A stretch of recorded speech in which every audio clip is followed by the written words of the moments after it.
e os pré-socráticos inteiros, né? Assim como o Epicuro, o Zenão do estoicismo e tal, eles são meio que, além de filósofos, eles são meio que mestres espirituais, né? Então você não está seguindo só o que o cara está falando, né? Mas você está meio que seguindo, assim, a cosmovisão do cara, né? A visão de mundo do cara. Ele não é que nem um filósofo moderno que quer explicar um pedaço da realidade, né? Faz um recorte lá, tal, né? E não tem nenhum comprometimento de vida com a filosofia dele. Esses caras não são assim, né? Eles são quase religiosos, assim. O que eles falam é parte de um ethos, né? De uma ética, de um modo de ser. Você não é conseguir ser platônico sem ser, né? Ser platônico, né? Não apenas ter ideias platônicas, né? Você não vai conseguir ser neoplatônico da mesma forma, né? Então, você compra, né, a ideia filosófica junto com comportamentos, com práticas, com crenças, com inspirações, com exercícios mentais, físicos, esotéricos, né? Então, esse elemento é muito importante, né? E isso é marcante em toda a tradição filosófica. Aí você tem, por exemplo, figuras como Olavo, por exemplo, né, que afirmam que isso permanece até hoje, né? Então, assim, por exemplo, o marxismo, né, que quer uma doutrina filosófica científica, ela tem elementos místicos ali, né, elementos esotéricos ali, que você tem que comprar de barato, né, e começar a viver em função daquelas ideias, né? Não é como se você usasse o marxismo para interpretar um pedaço da realidade, não. Você se transforma num marxista e vive de acordo com a visão de mundo do cara.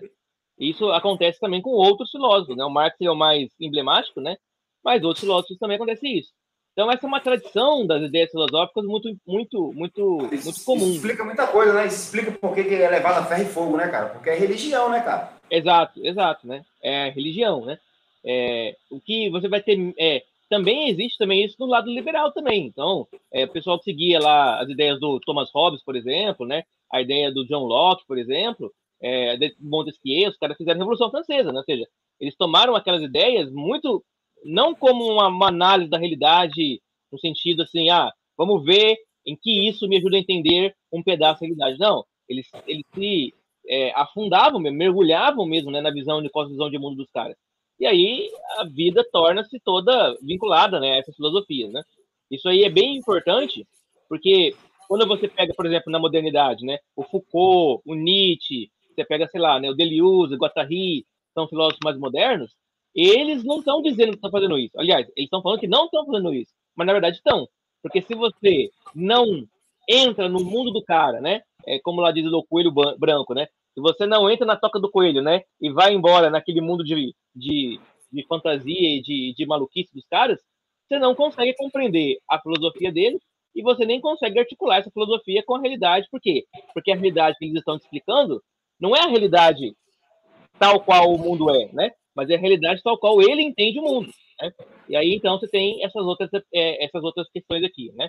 O É tão cristianismo... louco, só abrindo parênteses, é tão louco porque tem muita gente não, mas tem algumas pessoas que querem, não, a gente precisa acabar com a filosofia. Eu não sei se você já Não, ouviu essa frase, cara, a gente precisa acabar com a filosofia. Só que a própria afirmação, precisamos acabar com a filosofia, ela já é uma afirmação é filosófica. filosófico. Isso aí é um preconceito de certos é, grupos, né, religiosos, tipo pietismo, tipo, sabe, pessoal mais pentecostal, assim, que acha que a letra mata. Portanto, não se deve estudar, não se deve entender, né, a filosofia e tal. Filosofia tira a fé da pessoa, né, aquela coisa toda, né? Mas Na tem no meio da verdade, ciência também, não é só, é no meio de alguns cientistas também isso aí acontece. Não só no meio das igrejas, não. dos cientistas é meio bizarro, né? Se você pegar um Mas cientista, tem. Eu pode não sei até se tu ser que conhece tenha. aquele, eu não sei se tu conhece aquele podcast do Oliver Talk. Conhece? Qual? Oliver Talk. Sim, conheço. É o André Elcio e o Oliver, né? Eles começam, eles estavam falando sobre exatamente isso, não da parte religiosa, mas da parte desse, até o conceito de cientificismo, né? Os caras não precisam deixar, tudo é ciência que vai responder, é só a ciência que responde, entendeu? Filosofia a gente tem que acabar com elas. Então, o problema é que, assim, existe um negócio chamado filosofia da ciência, né? E aí, Isso. mesmo Uhum. esses caras da ciência, eles têm uma filosofia, né? Que estão ali fundamentando. Talvez eles estão falando acabar com a metafísica. Aí eu acho que até concordo, né? Ser assim mais materialista, né? Ou, sei lá, né? Pegar um negócio mais recortado, né? Mas você não é impossível você não comprar de barato a visão de mundo do cara. É Bertrand Russell, sei lá, o Ciclo de Viena, né? Você pega esses caras, é o Karl Popper, né? Você compra a visão de mundo do cara. E aí você está vendido, porque você não está entendendo a realidade, utilizando eles como ferramenta. Você está entrando num mundo criado por eles, né? Você assumiu uma lente, agora você vai atrás das suas respostas a partir daquela lente, né? Como se você mergulhasse num jogo, né? E aí as regras do jogo, quem decidiu foi o cara que fez o jogo, né? Cada filosofia é isso, né? É um jogo, né? Um jogo, e você, para jogar o jogo, você tem que admitir as regras do jogo. O problema é quando você faz isso, você já meio que largou mão de um monte de coisa que é importante, né? Quer dizer, a própria realidade, né? Então, é mais ou menos isso, né? Às vezes o cara, ele tem uma visão de mundo mais, assim, mais apropriada, às vezes menos apropriada, né? Não dá para dizer que nenhuma filosofia não faz isso, né? Mas algumas eu acho que fazem isso de uma maneira a tentar enxergar as coisas num ponto de vista mais construtivo, né? Enquanto outras são só destrutivas. O cristianismo, né, e a filosofia cristã, ela também é isso também. Você tem que acreditar em algumas coisas, né, pressupostas, para você entender a filosofia. Ninguém é isento de premissa, não, cara. Ninguém, absolutamente ninguém é isento de premissa. Não tem essa, jeito. eu sou isentão. O cara fala na política, não, eu sou um senador independente, eu sou um deputado independente. É um escambau que eu tô independente. Tava lá um senador que dizia que era independente, tá abraçado no ovo do Sérgio Moro. Agora tá independente como assim, desse jeito? Você tá maluco? Em política, isso é pior ainda, né? Em política, isso não existe mesmo, né? Em filosofia, também não existe, mas a gente não está falando que não existe aqui no sentido de que se a pessoa chega e fala, eu sou, sei lá, Foucaultiano, né? Você já vai estar entendendo que ela comprou uma visão de mundo. Ela comprou uma visão de mundo. Isso. Se a realidade, né? Se a realidade, ela discorda da visão de mundo dela, azar da realidade. A realidade está errada, ela tem que ser mudada ou distorcida. E isso acontecerá com todos, com Aristóteles, com Platão, com todos. Aí você vai ter que se blindar de que maneira? Não comprando de barato as filosofias, né? Entendendo que o Aristóteles errou, que o Platão errou, que o Agostinho errou, que o Tomás de Aquino errou. Acertaram, mas erraram também. E ok, tudo bem, não tem problema, né? Não precisa estar certo em tudo. Mas é isso, né? Bom, o que se retoma aqui no médio platonismo, só para a gente retomar, né? Então se retoma a ideia de transcendência, a ideia do imaterial, ou seja, né, a ideia da metafísica, que foi abandonada devido à emergência, né, à ascensão das filosofias materialistas, né? Tanto do epicurismo, como ceticismo, como estoicismo, como cinismo, né? Toda essa galera aí, eles eram materialistas, né? Então você tem agora um movimento pendular, né? Se lá em Platão você tinha, né, Sócrates, Platão, até alguns você tinha uma tendência bem espiritual, aí depois o pêndulo foi lá para o materialismo, né? Agora ele está retomando, né? Voltando para o lado espiritual, né? Pendular, né? E aí ele vai recriar o platonismo, agora aqui como médio platonismo, né? Buscando essa transcendência, e vai dar uma ênfase agora nessa questão mais espiritual, né? E é daqui que o cristianismo, é daqui que a filosofia cristã nasce. Né?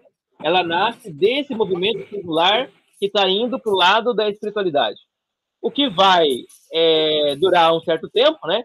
E depois vai começar a ir para o lado, novamente, do materialismo, principalmente na modernidade, né? Então, o John Locke, o Montesquieu, o Hobbes, toda essa galera aí, elas são já empiristas, né? Ou seja, elas são do lado da materialidade.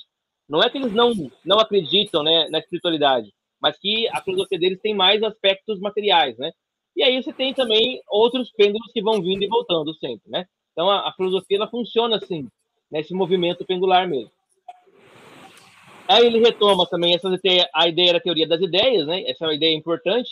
Ela aqui ganha aspectos bastante dicotômicos, né? Existe o elemento espiritual e o elemento material. O material é inferior, o espiritual é superior, e o espiritual deve ser aquilo que é o foco da filosofia. Né? Então, a ideia era a teoria das ideias. E aí você tem o Albino, que vai um pouco mais além, e inserindo Deus, né? Aí já inserindo um monoteísmo filosófico, importante também isso, né? Monoteísmo filosófico não é monoteísmo religioso, são coisas diferentes. monoteísmo filosófico, ele admite a existência de um Deus único por uma questão de razão, né, de lógica racional, mas não nomeia esse Deus e nem procura compreender quem ele é, né? Porque o quem depende de uma relação com esse Deus, né? E aqui, filosoficamente, eles não estão numa relação com Deus. Eles estão só explicando como é que esse Deus ele se articula com o mundo, né? Com o universo, com o cosmos. E aí, então, ele vai dizer que esse Deus ele pensa no sentido metafísico, né? Não no sentido da nossa mente, né? E o que ele pensa são as ideias. Essa ideia aqui, ela é retomada pelo Agostinho depois, né? O Agostinho vai dizer, seguindo Platão, né? O que são quando Deus criou o mundo, né? O que como Deus criou o mundo? Bom, pensando, né? Então Deus pensa o mundo e depois de pensar, ou seja, criar as ideias, né? Ele dá materialidade a essas ideias por meio da atividade da fala.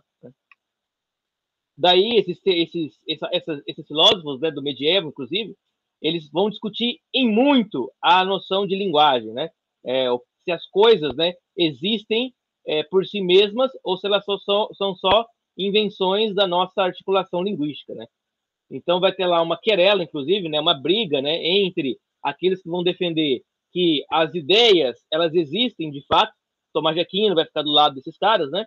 Assim como vai ter outros, né, os nominalistas, né, e outros caras que vão falar que as ideias não existem. As ideias são só coisas que a nossa cabeça criou, né? O que eu quero dizer com isso? Você vê um pato voando, né? O pato existe, você está vendo ele. Mas e a ideia de pato, né? O projeto de pato, ou seja, aquela abstração chamada pato, ela existe em algum lugar? Aí vem o Tomás de Aquino e fala, sim, ela existe, né? Ela existe na mente de Deus. E aí vem o nominalista e fala, não, ela não existe. A ideia, as palavras, né? As coisas, elas só existem como palavras quando a gente dá nome para as coisas. Mas pato como ideia não existe. Pato é só um nome para identificar uma coisa material, né? E aí você vai ver que no final do medievo, essa ideia nominalista é o que ganha, né? E hoje é assim, né? Hoje, quando você fala assim, Deus existe ou não existe? Você tem três posições fundamentais, né? Uma posição teísta, que afirma que sim, uma posição ateísta, diz que não, uma posição agnóstica, que diz que não sabe, né?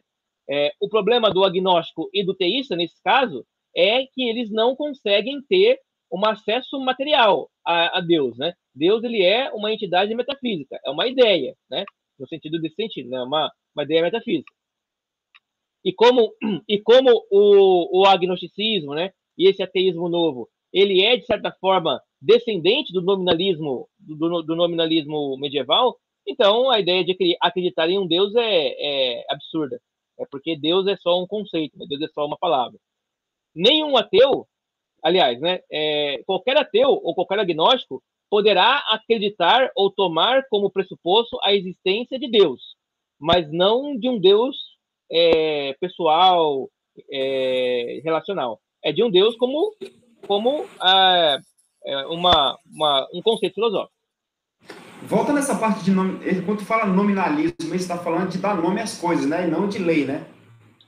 Não é de nomos, não. É nominalismo, é assim, ó. Lá no período medieval, houve uma discussão. A discussão era se as ideias platônicas elas existem ou elas são apenas coisas que a nossa mente criou. Então, eu falo assim, por exemplo, né? Você vê três cavalos, né? Três cavalos diferentes. Um é pequeno, o outro é médio, o outro é grande. Um é preto, o outro é branco, o outro é malhado. Um tem crina, o outro não tem crina, o outro não tem rabo. Você vê três cavalos. Você dá nome, né?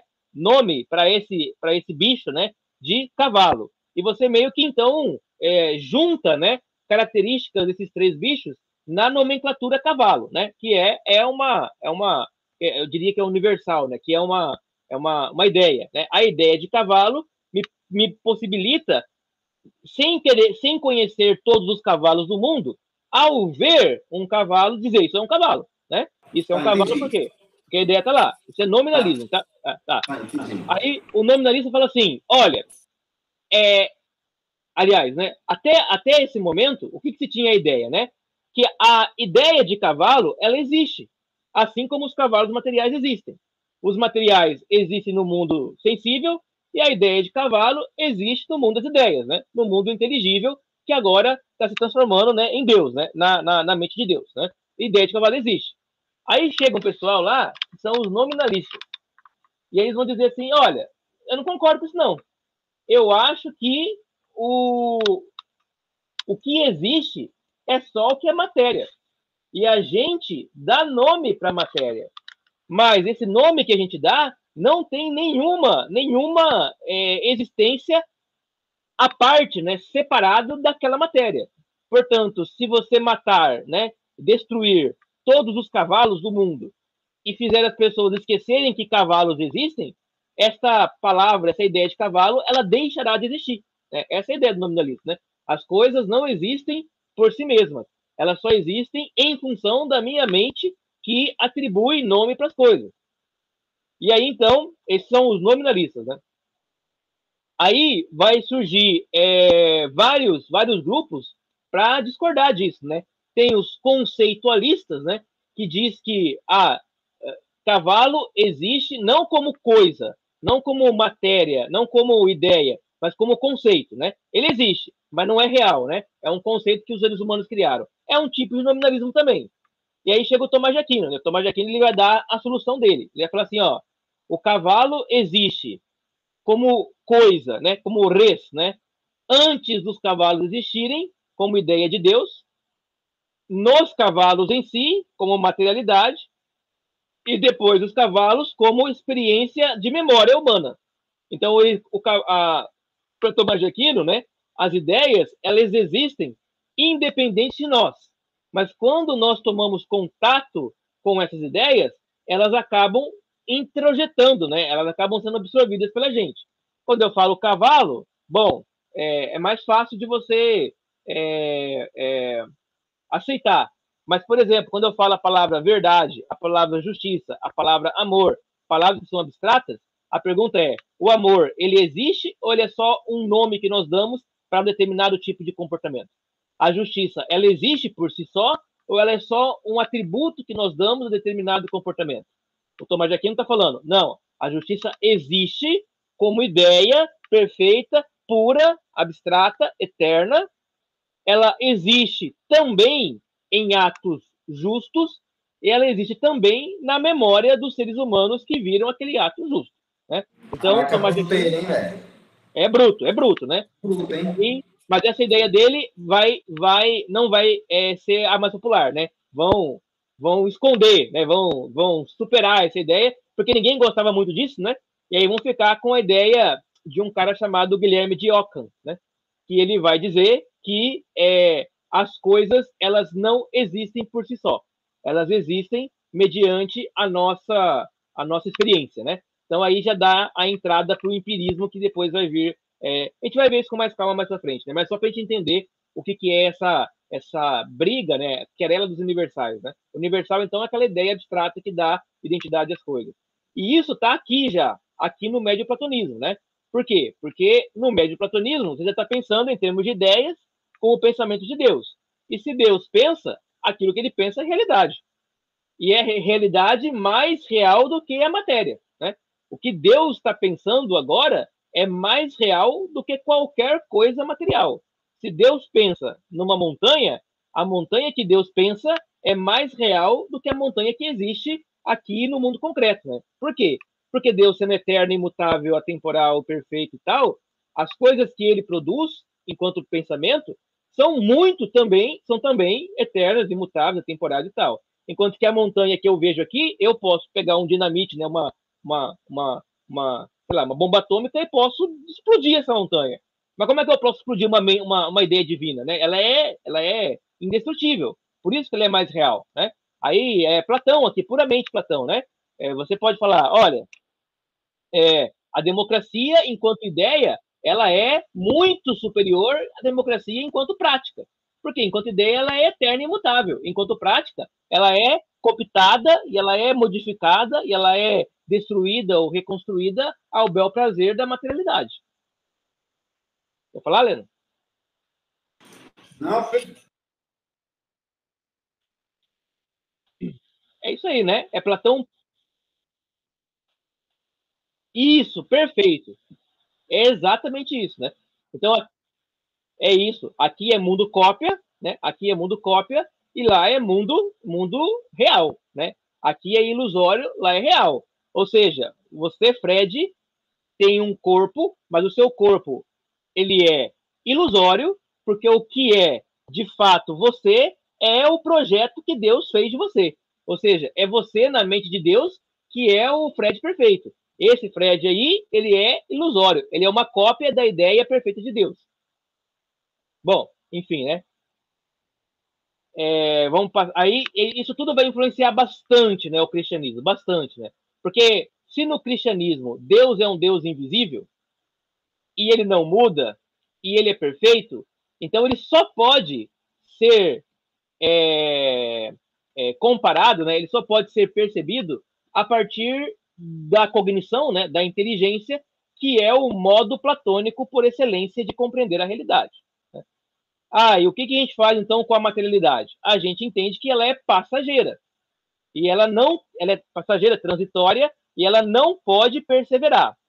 Mas, se Deus transformar esta realidade em uma outra realidade, aí sim ela vai ficar perene. E é o que o cristianismo promete na ressurreição, no novo céu, na nova terra e tudo mais, né? Ou seja, é libertar o homem da prisão da ilusão, né? E fazê-lo conhecer a verdade, e a verdade libertará, né? Libertará o homem do quê? Da ilusão do mundo, né? Qual que é a ilusão do mundo? A ilusão do mundo são as obras da carne, né? A ilusão do mundo são as vozes, né? Do ego, né? Do eu, né? Aqui não é ainda bem estabelecido, né? Mas as vozes da minha carne, as vozes dos pecadores e as vozes do inimigo, né? Do Satanás, né? Então, essas vozes, elas me levam para o mundo ilusório. E aí, para eu sair desse mundo ilusório, eu tenho que encontrar a luz. Caverna de Platão, né? Encontrar a luz, né? A luz é um símbolo da divindade, símbolo de Deus, né? E essa luz, ela, num primeiro momento, ela te cega, ela causa dor, causa sofrimento, mas quando você se habitua com a dor, com a luz, perdão, você começa a entender a ilusão que você vivia anteriormente, e aí você se eleva, né? Para essa nova realidade. Você enxerga a mônada por detrás, né, da díade, que é a pluralidade, né? O mundo não é unitário, né? Ele não é confiável, né? As emoções não são confiáveis, nem a crença, nem a fé, nada de ser confiável, mas Deus, ele é mônada, portanto, ele não tem variação. Não tendo variação, ele é permanente, né? Aí a ética dos médio-platônicos aparece. Qual é essa ética? É seguir a natureza? Não pode ser, porque a natureza é ilusória, a natureza é cópia, a natureza é transitória. Se você seguir a natureza, você vai cada hora querer uma coisa diferente, né? E se você sustentar a sua ética na natureza, a sua ética vai ser uma ética completamente sensual e situacionista. Para você fundar uma ética mais elevada, você tem que fundá-la não na natureza humana, mas na idealidade humana, né? Naquilo que é transcendente.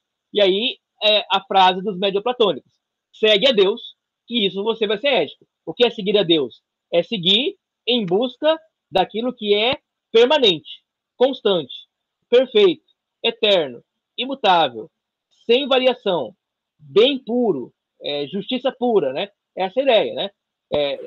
E busca isso.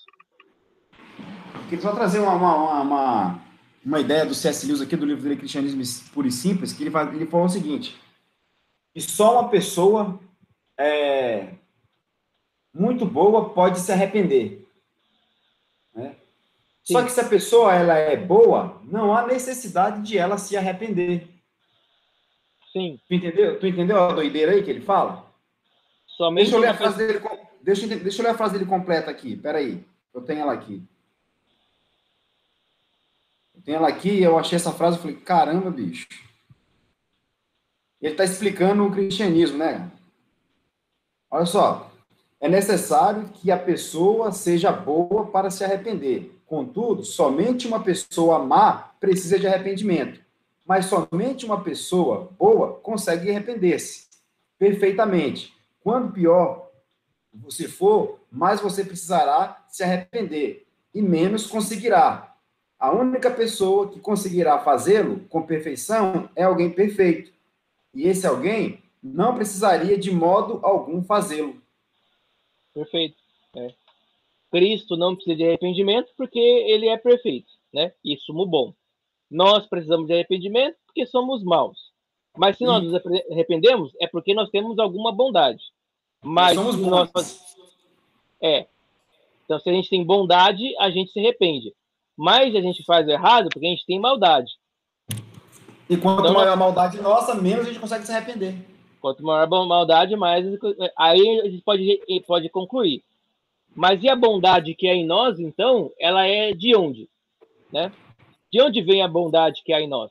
E de onde vem a maldade que há em nós? Né? A maldade que há em nós vem do nosso apego por determinado tipo de comportamento. E a bondade que há em nós vem da nossa necessidade de ter uma elevação. E a conclusão dele aqui, na verdade, explicando o cristianismo puro e simples, foi que explicando a justificação, o processo de justificação. Perfeito, né? Ou seja, para arrepender tem que ser bom. E para ser bom, você tem que ter acesso à bondade. E a bondade é Deus, né? Portanto... É que eu achei muito louco essa explicação dele. Ele falou assim, ó, nós estamos diante... Aí ele começa a escrever. Ele é muito simples escrevendo, cara. Nós estamos diante de um paradoxo. Ele fala, nós temos um paradoxo. Como é que a gente vai resolver esse paradoxo agora? Aí ele começa a desenvolver, né? A ideia de explicar também, até de forma indireta, a encarnação do perfeito. E aí, perfeito só existe um, que é quem? Deus. Sim, sim. Mas o que eu quero dizer é que se ele está trabalhando com justificação, ele está falando, olha, a dependência da nossa bondade, nós dependemos da bondade de Deus, né? Porque senão a gente Inclusive, ele tem essa frase, exatamente essa frase que você falou aí. porque senão você não teria acesso, né, à bondade. Quer dizer, é como se a gente não tivesse acesso a um conhecimento da bondade se a bondade não existisse. Mas como a bondade pode existir? Ué, ela pode existir sendo Deus, né? Então, a bondade, ela tem que ser uma ideia que existe de fato. E essa ideia que existe de fato, ela é Deus. Ele está pensando e raciocinando das categorias platônicas também, de certa forma, né? As platônicas, né? Categorias esotéricas, categorias da tradição, né? Muito interessante, muito interessante. O C.S. Lewis é muito interessante. Bom, aí nós entramos no neopitagorismo. E aí, assim, ó, vamos lembrar lá, né? Os pitagóricos são outro pessoal bastante religioso. Eles são matemáticos, né? Gostam de música, mas, assim, mistura pra caramba religião com filosofia. O que é absolutamente normal. O anormal é o cara hoje não negar, né, a perspectiva religiosa em nome de uma filosofia puramente material. Isso é uma coisa muito moderna, né? Bom, aí o Pitágoras, vamos lembrar dele lá, né? O Pitágoras tinha lá um grupo, né, que moravam num mesmo lugar, todo mundo vestia branco, ninguém comia, tinha restrição alimentar, ninguém podia ter o número, acho que número 8, número 7, escrito, né, ou praticado, né? Então, você dava 6 passos, dava um pulinho lá, né? Ou parava um pouquinho para recomeçar, porque os números tinham uma importância, um significado místico, né? E aí eles viviam em um grupo, né, conjuntos, né, chamados de museu, né? O museu. Museu vem de musas, né? As musas, que é aquelas entidades, né? Aquelas filhas de Zeus com a memória, mnemônia. As musas são a dança, o canto, a poesia, a astronomia, são acho que 7 ou 9 musas, né? Cada uma representando uma arte diferente. E aí são elas que inspiram os homens, né? Então, o Pitágoras, ele é um matemático, né? Ele compreende a realidade de forma, como hoje nós diríamos, bastante cientificizada, né? Mas ele tem toda uma questão espiritual envolvida ali, né? Faziam louvores ao sol, né? Ao amanhecer. Eles gostavam muito de música, porque entendiam que o universo, né? Ele foi formado a partir da música, né? A música é a linguagem universal da materialidade da matemática, né? Você pega lá, afina as cordas e tal, né? Você tem vibração. E essa ideia é uma ideia tão sofisticada, né? que a gente vai vindo para a física moderna, né, e para a física mais contemporânea, né, e tem lá a teoria das cordas, né, ou seja, a teoria de que o universo é vibração, né, de alguma forma ela é energia vibracional, ou seja, está presente, né, assim, esses elementos estão voltando toda hora, né. Bom, o Pitágoras, ele as pessoas se incomodavam muito, né, com o grupo com os pitagóricos, né, e aí foram perseguidos, né, tiveram lá o lugar onde eles moravam ali, o museu, né, foi queimado, né, o Pitágoras, aí a gente não sabe exatamente como ele morreu, né, alguns falam que ele morreu queimado, outros que ele morreu afogado, né, enfim, Pitágoras meio que uma figura mítica, né.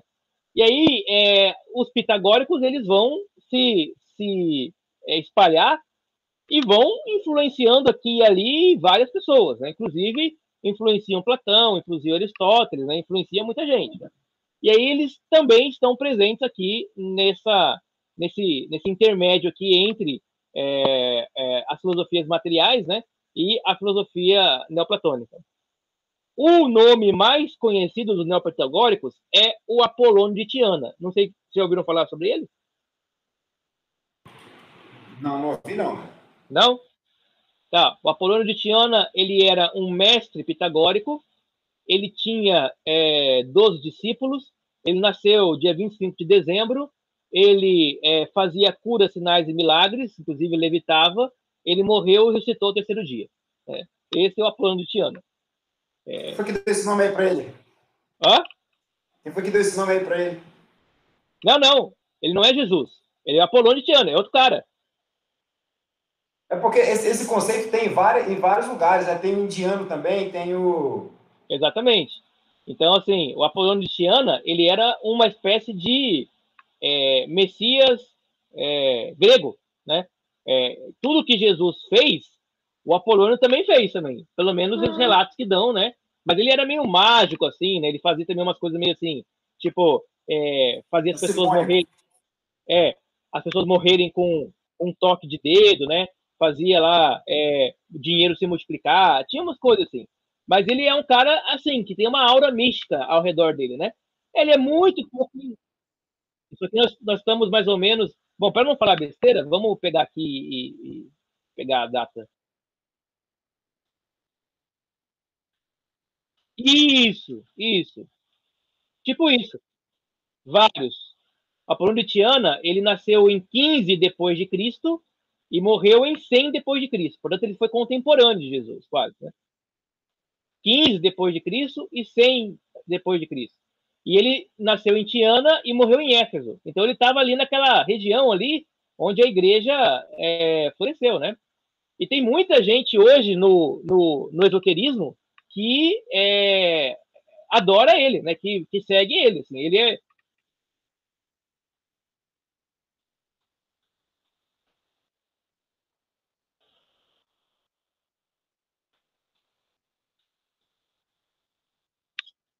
perfeito.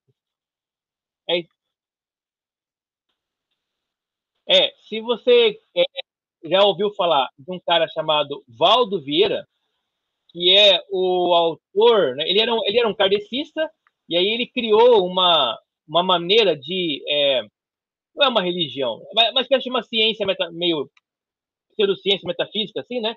Chamada Conciologia, ou Projeciologia, né? E aí ele é bem famoso, né? Ele se veste de branco, eles estudam matemática, eles estudam essas coisas aí e tal. Pode ser que seja desse grupo aí, né? E aí ele tem vários vídeos na internet ali dizendo como o Apolônio de Tiana ele era muito superior a Cristo, né? Mas ele foi apagado da história porque ele era assim, só podia haver um, né? E aí ele foi esquecido para dar lugar a Jesus, né?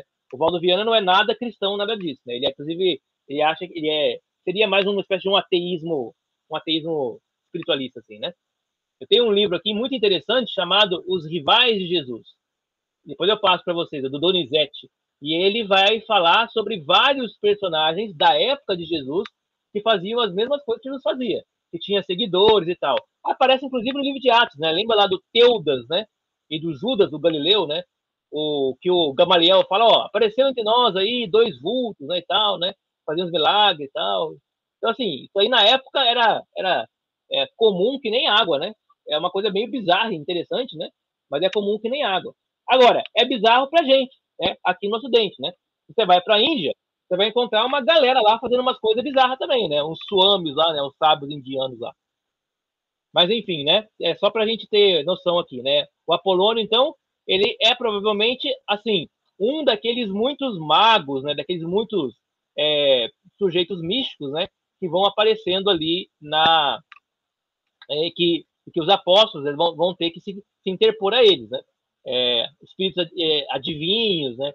Feiticeiros, coisas do tipo. Bom, os neopitagóricos, eles operavam paralelamente aos médio-platônicos, não eram misturados, não eram juntos, né? Eram paralelos, né?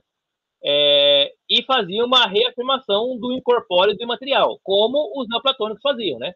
Então, existe a dimensão material e existe a dimensão espiritual.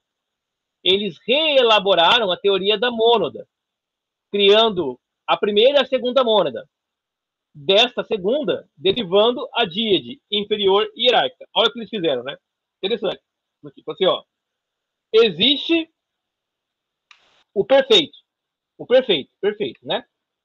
O perfeito não pode ter imperfeição nenhuma e nenhum tipo de variação. Ele não pode não ser. Ele é um ser pleno e puro, né? Esse ser pleno e puro não poderia gerar um ser que não é pleno e puro. Porque isso seria, de certa forma, uma espécie de degeneração da pureza da mônada.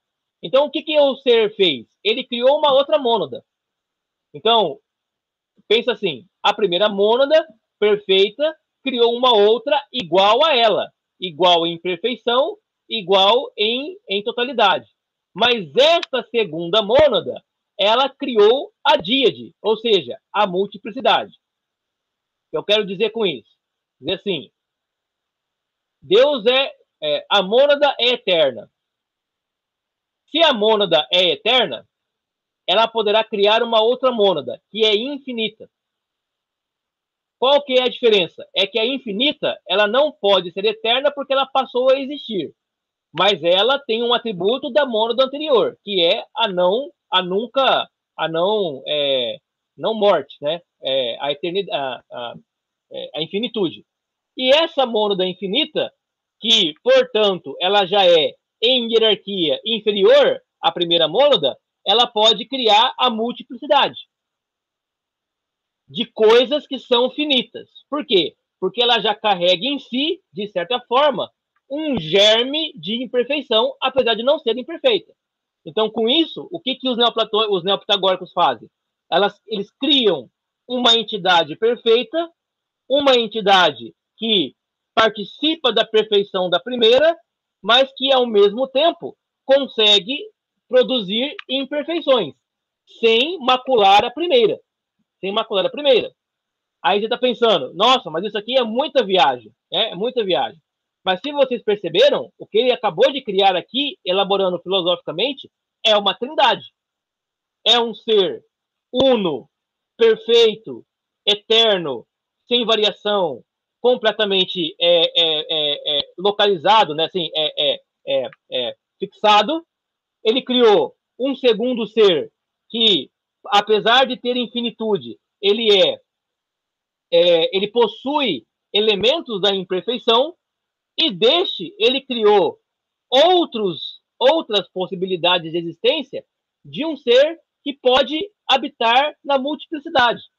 Quando você pensa no cristianismo, o gnosticismo vai aproveitar disso. Vai dizer assim, olha, o Deus Pai é a mônada primeira, o Deus Filho é a mônada segunda, e o Espírito Santo é a díade, porque o Espírito Santo pode habitar em vários seres ao mesmo tempo, independentes deles, ou seja, ele é múltiplo, mas ele é tributário, procedente do Filho, que não é tão perfeito quanto o Pai, mas é perfeito muito mais do que os seres corpóreos, e o Pai, que é pura perfeição. Obviamente, isso é uma heresia, mas é uma heresia construída a partir de um pensamento filosófico que não é cristão, que é neopitagórico. Aí você começa a entender de onde vêm as heresias. Vem do cara que está lá na igreja e está pensando na religião? Não. Ele vem do cara que traz de fora da religião compreensões e reflexões filosóficas que não têm a ver com a religião. E ele traz essas vivências, né, essas reflexões, como eu comecei a aula falando para vocês, comprando de barato a cosmovisão do cara. Não é dizer que o Pitágoras ou o neopitagórico está errado. O problema é que quando você entra no jogo do neopitagórico, você faz uma escolha entre dois senhores. São dois mestres espirituais, né? O cristianismo e o neopitagorismo. E quando você mistura os dois, você faz uma coisa que não é nenhuma nem outra, e que acaba sendo hereses, né? Acaba sendo uma opção, né? Por uma certa junção ali, um certo sincretismo, né? De compreensões. E aí a origem de todas as heresias, né? É isso, né? É alguém pensando a partir das perspectivas de fora do contrato social cristão, né? Daquilo que a gente considera ser a cosmovisão cristã. Se você pensa a realidade fora da cosmovisão cristã e traz de fora dela uma visão de mundo estranha a ela, você vai acabar deturpando ela. Não é errado trazer reflexões filosóficas para o cristianismo. O errado, nesse caso, né, o complicado, seria você comprar uma cosmovisão não cristã e querer misturar essa cosmovisão com a cosmovisão cristã. Aí vai dar ruim. Vai dar ruim por quê? Porque são duas percepções de realidade diversas. Onde acontece isso? Teologia liberal, teologia de libertação, teologia negra, missão integral, todas essas teologias, né, que compram de barato uma visão de mundo diferente da cosmovisão cristã, elas estão fazendo isso.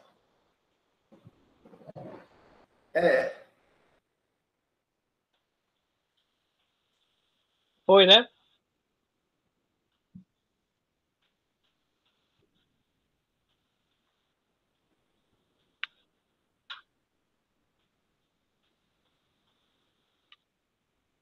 É mais ou menos isso. Quer dizer assim, você pensa, por exemplo, em Jesus, né? Jesus, ele é Deus e é homem, né? Mas na humanidade de Jesus existe algum aspecto de imperfeição. Por quê? Algum aspecto de imperfeição? Porque ele está lá com as mãos, né, perfuradas. Ele está lá com os pés perfurados. Ele está lá com a marca no peito dele. Ou seja, ele não é um ser humano com um corpo perfeito, né? Ele é um ser humano. Isso. Ele é um... Perfeito. Perfeito. Jesus é um Deus maculado, né? Maculado pela materialidade, né? E essa mácula dele persevera para sempre. Jesus vai ser para sempre o homem-deus. Para sempre, né? Então, é por aí que você vai entender o arianismo, por exemplo, né? Por que o arianismo ele existe? Porque é isso, né? Quer dizer, Jesus não é Deus tão perfeito quanto Deus, porque ele é homem. Ele é criatura.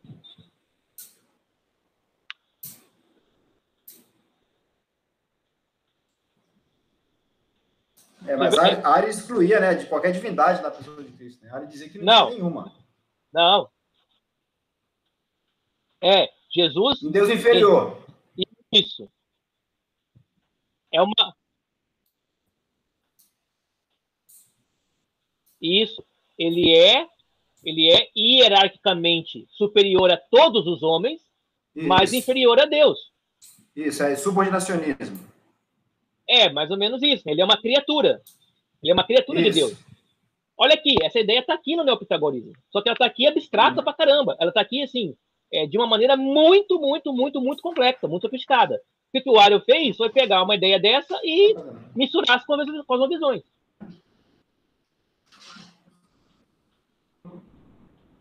Talvez não, porque acho que ninguém ia entender direito. Né? Oi? Então, mas, assim, o Ario, ele tinha mais discípulos do que os cristãos ortodoxos. Ele era tão popular. Sim, muito. Isso.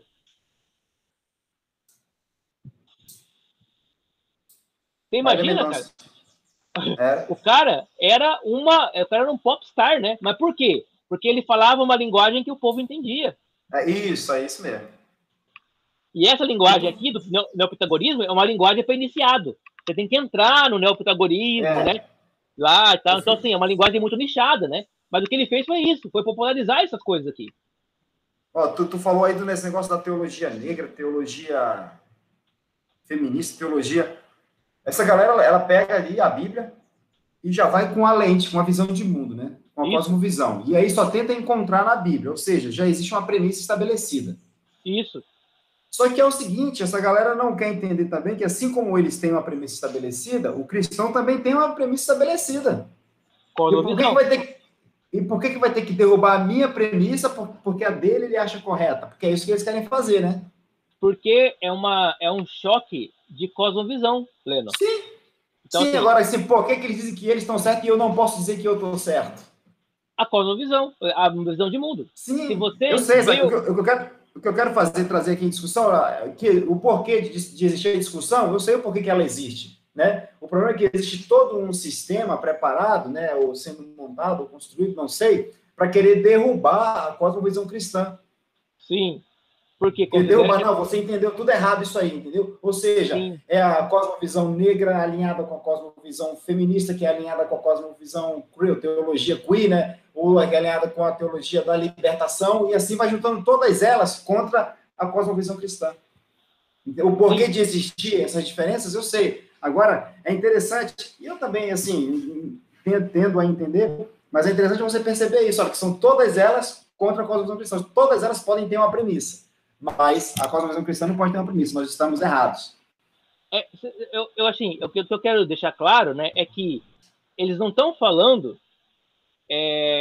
que você deve abrir mão da cosmovisão cristã. Eles estão dizendo que...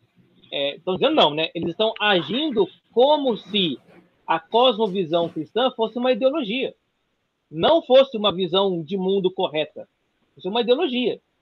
Uma ideologia antiga, antiquada, ultrapassada, que serviu ao seu momento, mas que agora tem outra. Então, assim, não é um projeto, quero dizer assim, não é um projeto de, vamos sacanear o cristianismo. Não é isso. É uma outra coisa. É um projeto de, bom, eu busco entender o mundo da maneira como os meus olhos e a minha percepção e os meus sentidos me informam. Ou seja, é um apego àquilo que o Platão chamava de caverna, de ilusão, de sombra. Quando você pensa assim, olha, a minha cosmovisão, ela é fundamentada na minha vontade de ter satisfação sexual. Enquanto a cosmovisão cristã dizia, olha, a sexualidade, ela é uma realidade material que não existirá no pós-vida. Ou seja, ela não existe no mundo transcendente. Por isso os anjos não têm sexo. Por isso o ser humano não é um animal sexual, né? Ele é um animal político, ele é um animal espiritual, né? Então, essa cosmovisão, ela entra em choque com a outra cosmovisão. E não tem como essas duas permanecerem juntas, é impossível. Ou você vai admitir uma, ou vai admitir outra. Né? E aí vem as leituras. Mas olha só, tudo aquilo que o cristianismo criou, essas cosmovisões não querem jogar fora. A Bíblia, a teologia, Calvino, não querem jogar fora. Eles querem só reenquadrar, reinterpretar dentro da nova cosmovisão. Então, se você, por exemplo, né, você, Lennon, né, você não era cristão, você tinha uma cosmovisão não cristã. E agora você tem uma cosmovisão cristã e você lê toda a sua realidade passada a partir dessa. Aí você virou calvinista. Sua cosmovisão reformada foi criada. Agora você lê tudo a partir dessa. E não tem como você agora misturar a sua cosmovisão calvinista com uma cosmovisão arminiana, porque são duas completamente distintas, né? Então eu quero dizer isso. É um choque de cosmovisões, né? E no choque de cosmovisões é impossível que as duas elas possam se tolerar. Não é possível. Sim, por quê? Porque o mundo que cada um vê é totalmente diferente, né? Não, perfeito, eu entendo isso aí perfeitamente. O conflito das cosmovisões, entendeu? Isso aí é de boa, tá bem claro na minha cabeça, né? A minha posição é sempre, a minha ideia é a seguinte, olha, existe premissa em tudo que você quer que, em qualquer forma que você vai olhar o mundo, existe uma premissa que você estabeleceu. Não interessa você falar que é isento, mas eu entendo que a queer, né, que é aquela transição, transição não, como é que é o nome? Aquele deslize, né? Aquele deslize, aquela ideia de que você pode ficar transitando, fluido, exatamente, essa palavra, fluido, né? E fala para ele, não, eu tô certo, porque o mundo vê assim e você tá errado. Tá, se você diz que eu tô certo, você diz que eu tô errado e eu digo que você tá errado, só existem duas possibilidades. Ou um de nós está certo, porque estamos dizendo coisas diferentes, ou nós dois estamos errados. Não existe outra possibilidade. Não existe você está falando a verdade e eu a verdade. Isso só existe se a sua cosmovisão for relativista. Isso, exatamente. Então, assim, aí é um terceiro ponto, né? Um terceiro elemento que entra, né? Que aí você vai criando várias cosmovisões para poder tentar entender a teu modo, né? Ao teu gosto, a realidade. Exatamente. Cara, pode falar. Por isso, o que é mais importante no processo da conversão é você criar no catecúmico, né, uma cosmovisão cristã. Ele não vai saber perfeito, isso aí, perfeito. responder a tudo. Ele vai saber ver o mundo a partir da perspectiva do cristianismo. Se você não fez isso, você não criou, de fato, um cristão. Você criou alguém que está usando... você está criando, né, muita coisa. É uma coisa de soldado, né? Vocês do militar, né? Vocês criam uma cosmovisão da profissão de vocês, né? Agora, se o cara tá aí, não, eu quero me divertir, eu quero, assim, fazer o que eu quiser, mas eu gosto também do militar, então eu gosto, assim, de você dar umas ordens, eu vou lá correr, vou atirar, mas na hora de fazer as coisas eu não quero obedecer, não. Pô, tem uma coisa errada aí, né? Você não tá criando um militar, você tá criando sei lá, como é que a gente chama daqui? Um mercenário, né? Alguma coisa assim, né? Um bandido com formação militar. É isso, né? A gente cria gente com formação cristã que não tem cosmovisão cristã. É isso. Perfeito. Tá bom? Bom, então, eles desenvolvem, então, os neopitagóricos, desenvolvem um negócio chamado aritmologia, né? Ou aritmosofia, que seria algo como se fosse uma espécie de numerologia.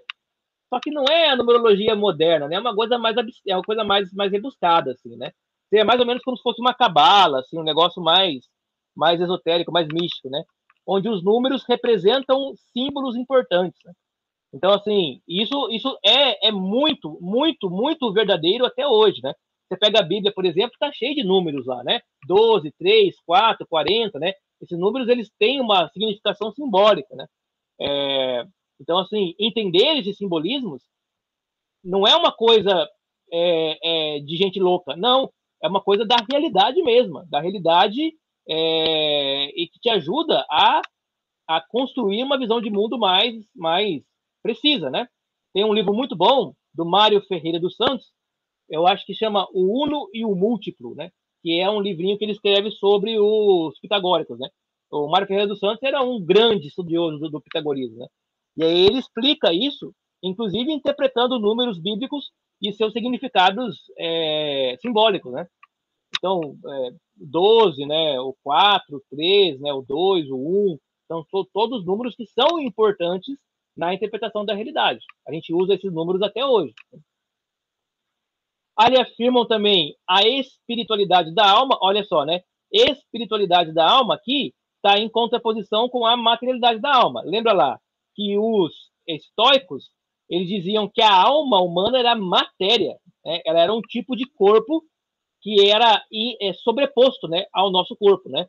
Então a alma é tão matéria quanto o corpo, portanto, ela degenera como corpo, né? Ela é átomo também. Enquanto aqui os neopitagóricos estão falando não, a alma ela é de qualidade superior ao corpo, né? Ela é espírito, enquanto o corpo é matéria. E afirmam a imortalidade da alma, que é uma coisa que os pitagóricos tinham feito lá atrás, que o Platão também tinha feito e que agora retorna aqui novamente na ideia de imortalidade da alma. E aí eles vão afirmar a doutrina da metempsicose. Lembram da doutrina da metempsicose? Não lembro não. Lembra aí. Já. A metempsicose é uma teoria reencarnacionista. Só que ela é diferente do kardecismo. Por quê? No kardecismo, a reencarnação é um processo evolutivo e não existe possibilidade de involução. Então, você imagina numa escada, né? Você nasceu agora aqui na Terra, você está num degrau. Você vai renascer até conseguir ir para o degrau superior, né? Evoluir. Qual que é o próximo degrau para a gente que está aqui? É se tornar um espírito de luz. Por exemplo, Jesus, Buda, Maomé, né?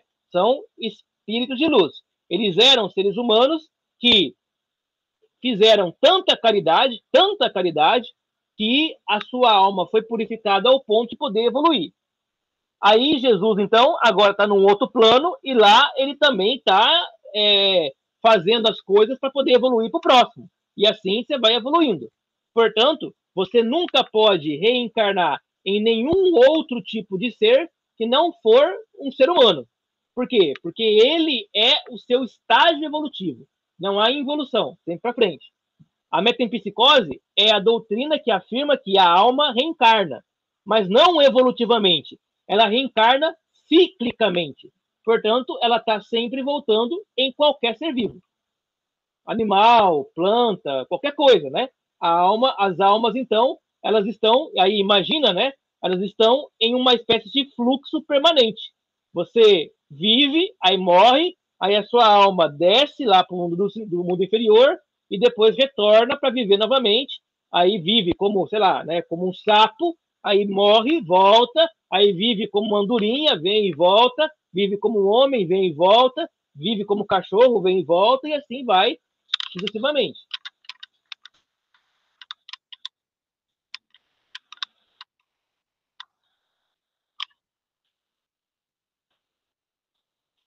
Não, ele sempre nasce, assim, você sempre vai renascer no degrau que você, perdão, o primeiro nascimento é no, bom, assim, ó, o primeiro homem, né? O primeiro homem, a primeira vez que uma alma ela encarna no humano é porque ela veio de uma dimensão inferior a essa. Todo mundo que está aqui está no mesmo degrau. Isso. Todo mundo, isso. Todo mundo que está aqui está no mesmo degrau. Aí a nossa vida aqui vai nos possibilitar ou ir para um degrau superior ou permanecer nesse degrau até você conseguir. Quando você Depende da caridade. Quanto menos caridade, mais tempo você fica. Quanto mais caridade, menos tempo você fica e você vai evoluindo aí. A regra é nunca, nunca, nunca evoluir. E os espíritos de luz lá fazem caridade para nós aqui. Ou seja, eles vêm aqui fazer o bem para a gente, para eles poderem evoluir também.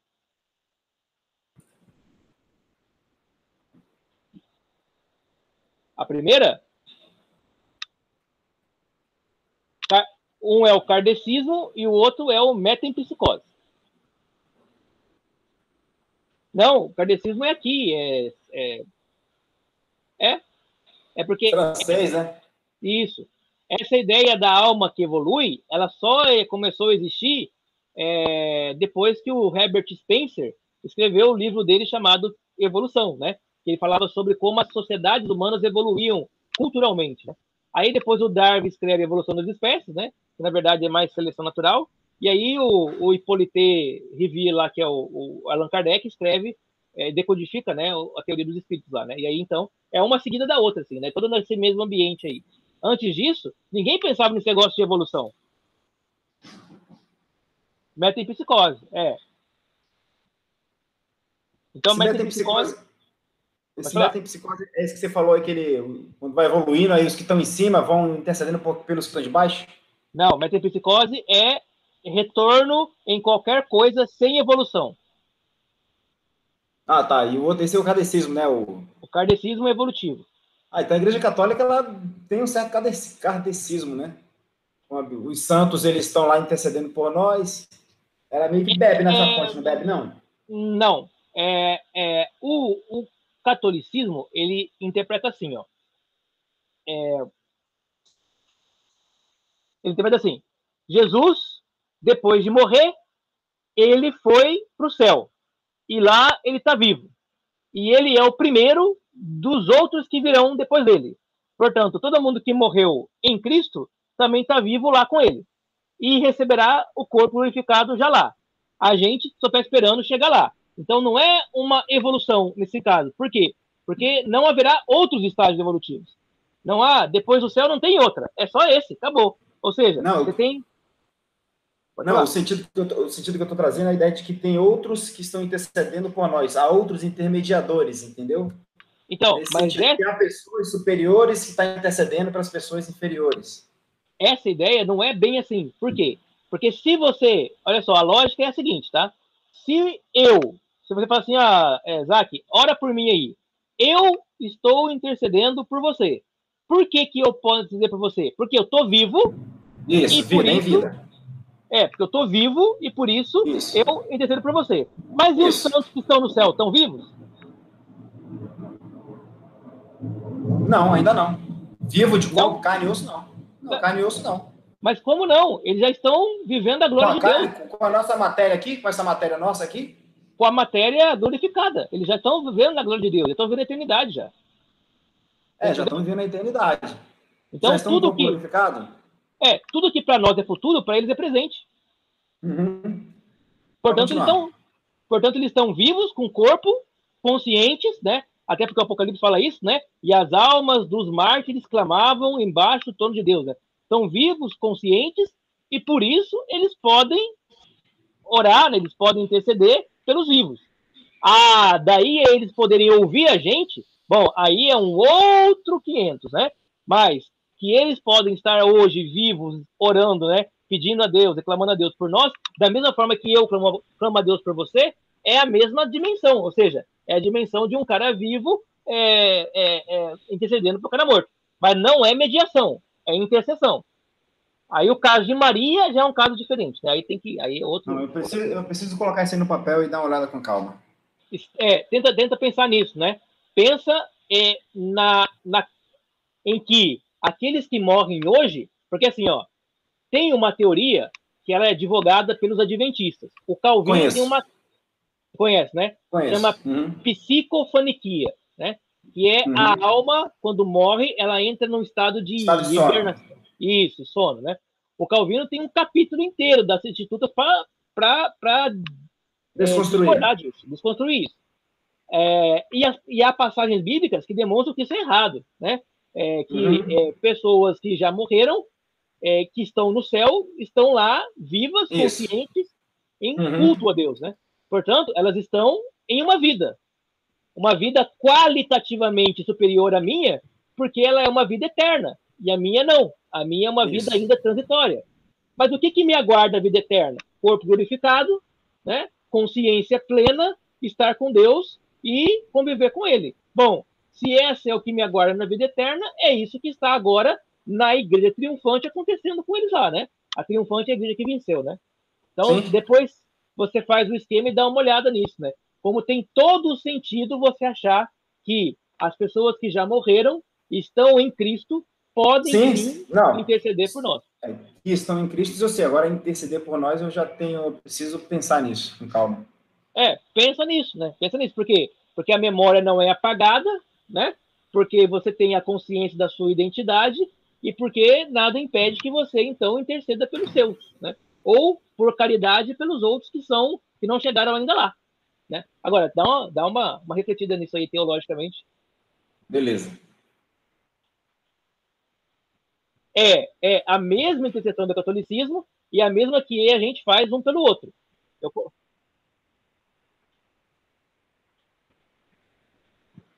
O católico, em teologia, sim.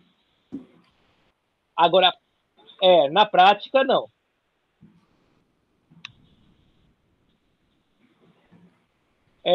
Porque Sim. Porque Isso.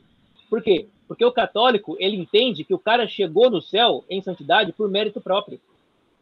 Entende? E aí é claro que ele é melhor que nós, né? Porque, se ele chegou no céu por mérito próprio, ele tem que ser melhor que nós, né? O arminiano também, né? Mais ou menos, né? Mais ou menos, né? Mas a gente, né, o protestante, fala, não, ele não chegou no mérito próprio. Ele é pecador que nem eu, ele é comedor de feijão que nem eu. Ele chegou lá pela graça divina. E por essa graça divina, agora ele fala para Deus assim, ó Deus, abençoa lá os meus irmãos humanos, né? As pessoas estão lá, né? Os meus humanos, Sei lá, né? Assim, não é logicamente e nem biblicamente e nem teologicamente equivocado isso. Só que é um mistério, né? É um mistério. Bom, eles também tinham uma escatologia pessoal e teleológica, né? O neopitagorismo, né? Do homem, que é o afastamento do sensível e a união com o divino, né? Então, assim, o que é a escatologia aqui? Né? É o fim, né? Qual é a finalidade do homem? A finalidade do homem é abandonar aquilo que é sensível e unir-se com o divino. Como que se une com o divino? Por meio de práticas ascéticas e da aquisição da gnose, né, do conhecimento. Então, essa é a finalidade de todo homem. A ética. Todos os homens devem ser filósofos, semelhantes a um daimon, a um demônio ou a um profeta. Olha que interessante, né? Quem criou a palavra filosofia foi o Epicuro. Perdão, foi o Pitágoras. E o Pitágoras dizia que ele era filósofo porque um dia ele foi, eu acho que ele foi num evento lá numa cidade, né? E aí apresentaram ele como o grande Sófos, né?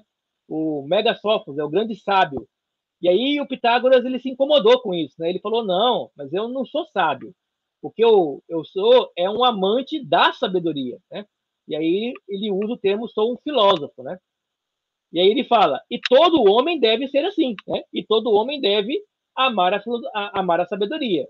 De maneira que no pensamento pitagórico, todo aquele que ama a sabedoria é filósofo.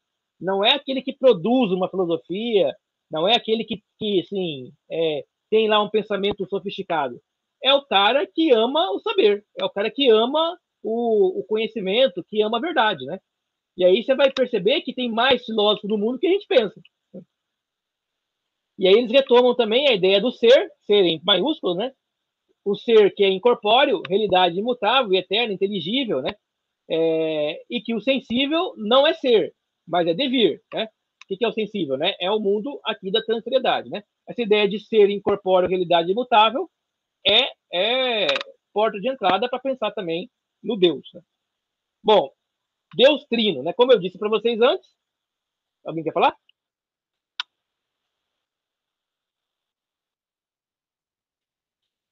Não, ele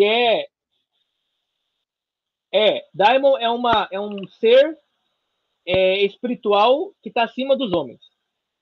Por exemplo, entendeu? Por exemplo, os gregos.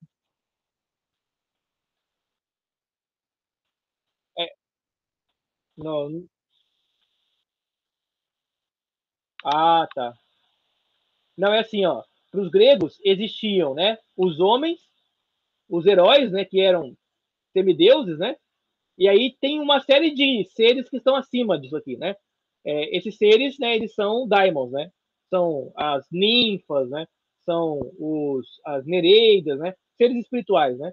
Então o daimon ele é um ser espiritual. O que o neopitagorista está falando? Olha, você tem que se tornar um ser espiritual, não um ser carnal, né? O ser espiritual é um ser desapegado daquilo que é sensível, né? Então, desapegado de sexo, de comida demais, de bebida demais, dos pecados da obra da carne, né? Então, é isso, né? Bom, pra gente ir encerrando aqui, né? Então, a ideia de Deus trino, né? Então, tem esse cara chamado Numênio, que é um neopitagórico, e ele tinha lido Platão, olha que interessante, né? Ele tinha lido Platão e tinha lido o Antigo Testamento.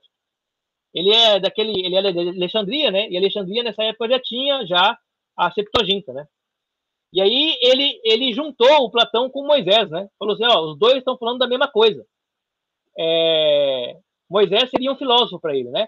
Um filósofo que falava ático. Ático é o grego antigo, né?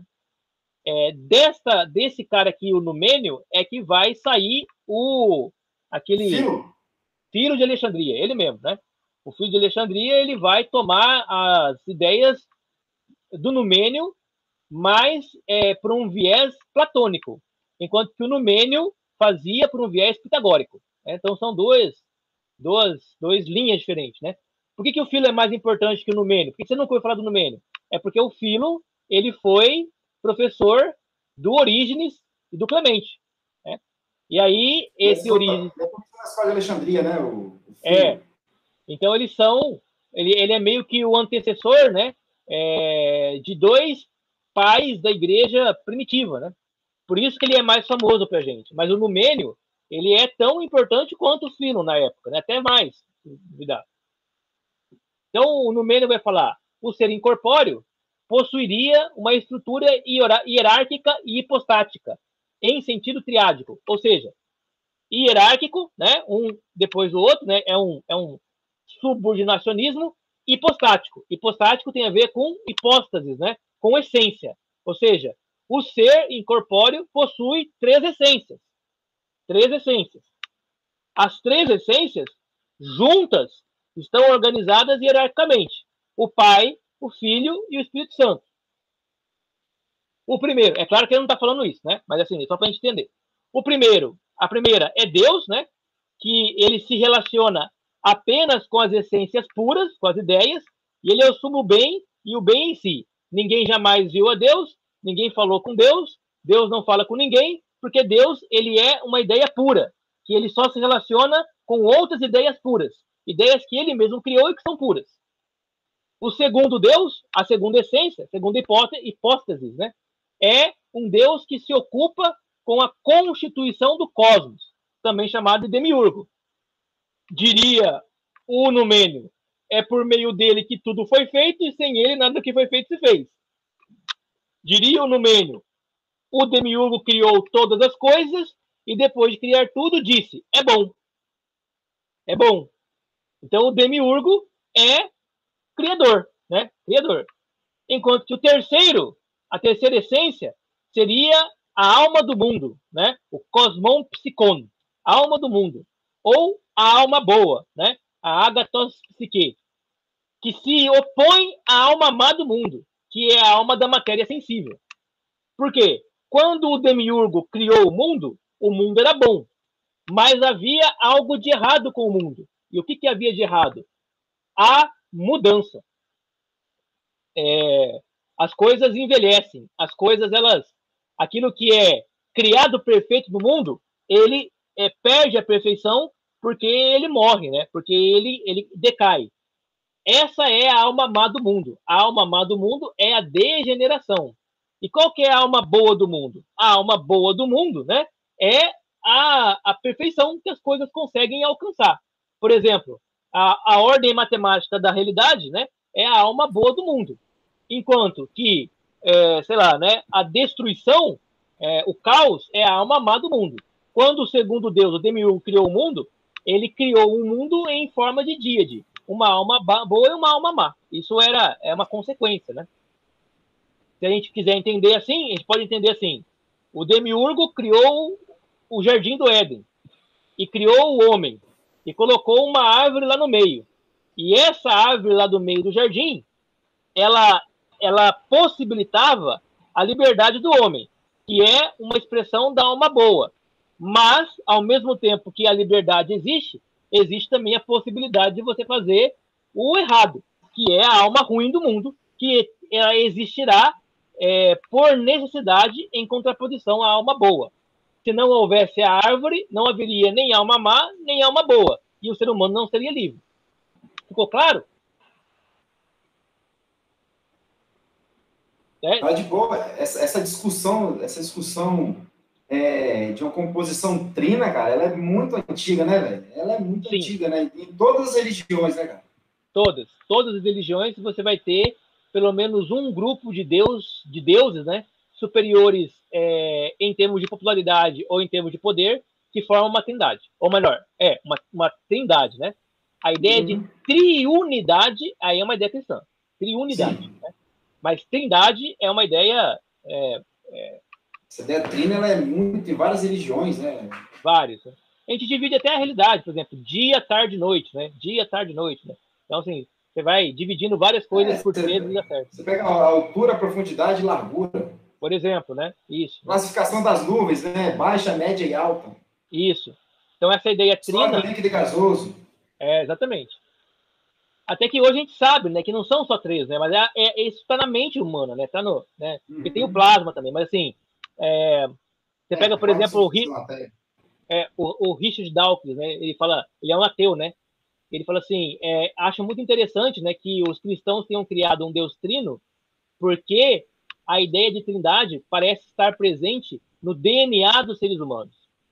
Assim, parece que é uma assinatura do DNA humano enxergar as coisas em sentido triúnico, né? Perdão, em sentido trino, né? É até interessante ver ele falando sobre isso, né? Claro que ele tá falando... a pergunta é por quê, né? A mesma coisa, a pergunta que eu faço, assim, sempre eu faço esse questionamento invertendo a pergunta, né? Acho que o Fred Leu, deve ter lido, ele falou do Gilgamesh, né? Sim. Falava da história de um Adão, não era bem Adão, né? Mas é algo parecido. Noé, né? E você vai em várias outras histórias e tem esse mesmo relato. E aí dizem que a Bíblia, né, quando foi escrito o Novo Testamento, foi bebendo nessas histórias ali, foi produzindo. Tá, beleza, faz sentido em relação ao que veio primeiro e o que vem depois. Né? Mas a questão é, por que esses primeiros tiveram essa mesma ideia, relataram algo similar, algo parecido? Aí fica esse ponto aí para poder a gente refletir, né? Provavelmente porque eles viram alguma coisa semelhante todo mundo, né? Isso, entendeu?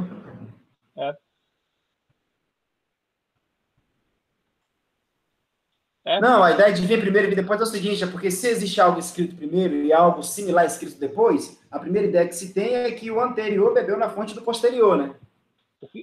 É lógico. Exatamente, ou seja, não muda absolutamente nada. Porque, assim, a ideia de você dizer, mas existiam lá o deus Mitra, né, que também tinha 12 discípulos, ressuscitou e tal, e tal. Bom, essas tradições orais, elas só demonstram que essa coisa meio essa realidade, né, ela é comum a todos os homens, ou seja, todo mundo já esperava por isso em algum momento, né? Não diminui nada o cristianismo, ele simplesmente só demonstra que estava lá, né? Só faço fazer a pergunta contrária, né? No sentido contrário. Mas como o Dawkins, essa ideia existe? Mas como o Dawkins ele é ateu, né? Ele quer dizer que ela existe porque ela é uma necessidade da natureza humana. Mas aí a pergunta, né? Mas e quem criou a natureza humana? Aí a biologia ela não tem muito o que responder, né? Chega na biogênese e para ali, né? Como é que faz para coisas inorgânicas fazer orgânica, né? É complicado isso, né? Bom, mas aqui, ó. Aí nós entramos agora no corpus herméticos. Esse aqui já deve ter ouvido falar, né? É o hermetismo, né? Agora é ladeira abaixo no esoterismo puro, né? O que é o corpus herméticos, né? Bom, lá no Egito, vocês sabem que os gregos, né, dominaram o Egito, né? E lá no Egito havia lá os deuses egípcios, né? O deus lá, Osíris, Íris, né? Sete, né? Os deuses egípcios lá. E aí, quando os gregos dominaram os egípcios, eles logo começaram a relacionar os deuses egípcios com os deuses gregos. Então, Zeus vira Osíris, né? Aquele lá, o chacal lá, Anubis, vira Hades, né? Os deuses egípcios, eles se transformam, eles são associados aos deuses gregos, né? E havia lá um deus egípcio chamado Tote. E esse deus egípcio era o mensageiro dos deuses, né? Egípcios, né?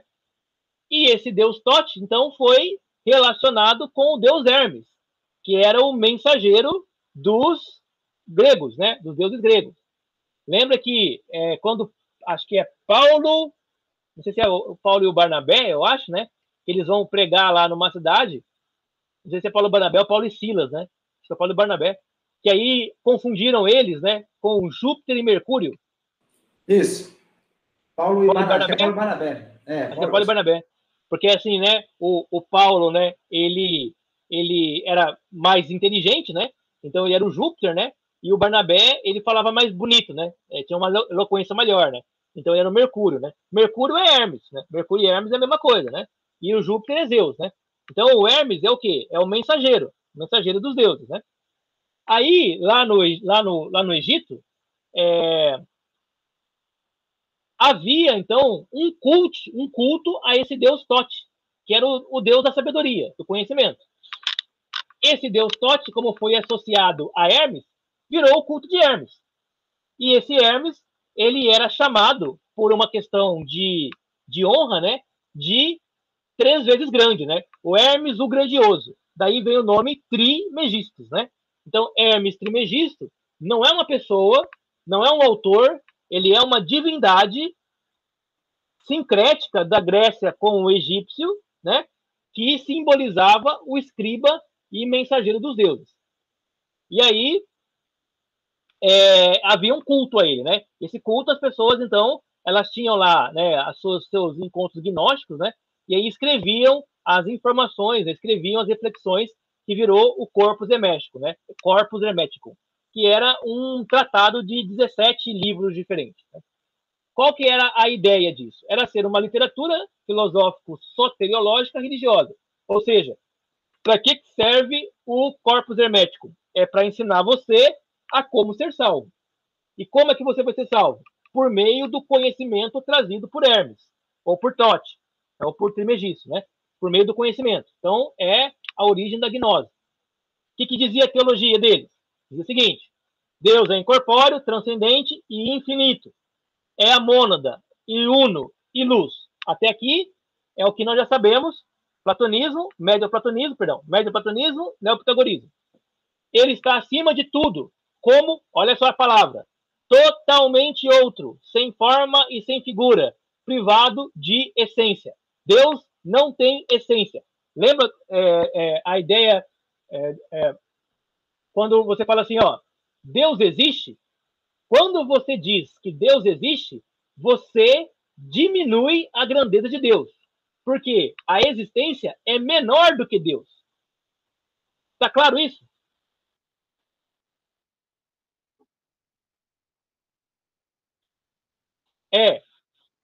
Ela é. O Hermes é grego. O Tote, ele é egípcio. Só que como eles são os dois, né? São mensageiros dos deuses, os dois foram associados como se fosse uma coisa só. O Hermes é grego. O Tote é egípcio. O Hermes. Isso. O pessoal os gregos que dominaram o Egito entenderam que eles eram a mesma divindade, com nome diferente. É a mesma coisa de Artemis, a Diana, entendeu? Isso. O Hermes é Mercúrio lá para os romanos, ele é Hermes para os gregos, ele é Tote para os egípcios. Aí, sei lá, né? Se aqui no Brasil, na religião afro, ele seria o Exu, né? Porque o Exu também é o mensageiro dos deuses, né? Então, se essa religião chegasse até a Umbanda, por exemplo, o Candomblé, eles iam falar, Exu é Hermes, né? É o mensageiro dos deuses, né? Então é o mesmo nome para identificar a mesma função de um deus que é igual. Artemis é Diana. Isso. Né? Artemis é Diana, que vai se transformar nos africanos, no outro nome, que eu não vou lembrar agora. Faz tempo, não vou lembrar agora. Que depois vai trazer, vai virar para nós aqui a Aparecida. É uma das Nossas Senhoras aí, né? Isso. Não sei se é das águas, uma coisa assim. Enfim, é isso mesmo, né? É isso mesmo. Então, é um sincretismo, né? Bom, quando ele fala assim, ó, Deus é totalmente outro, essa frase, essa palavra, essa expressão, ela é usada na filosofia, na teologia cristã com o Rudolf Otto, né? É que assim, ele quer dizer assim, ó, Deus, ele é tão diferente de nós que a gente querer dizer como Deus é uma pretensão muito pretensiosa nossa, né? Deus, ele é totalmente outro, portanto, ele pode fazer e ser coisas que a minha própria razão lógica não me permitiriam pensar de um ser. Deus não tem que ser ou justo ou misericordioso. Por quê? Porque ser uma coisa ou outra é um atributo que a gente tem a partir da nossa lógica, né? Então, assim, o sujeito aqui, ele é misericordioso. Perdão, eu falei justo e misericordioso, mas assim, eu quero dizer, gracioso não é injusto, né? Porque a graça, ela é injusta. A graça, ela é injusta.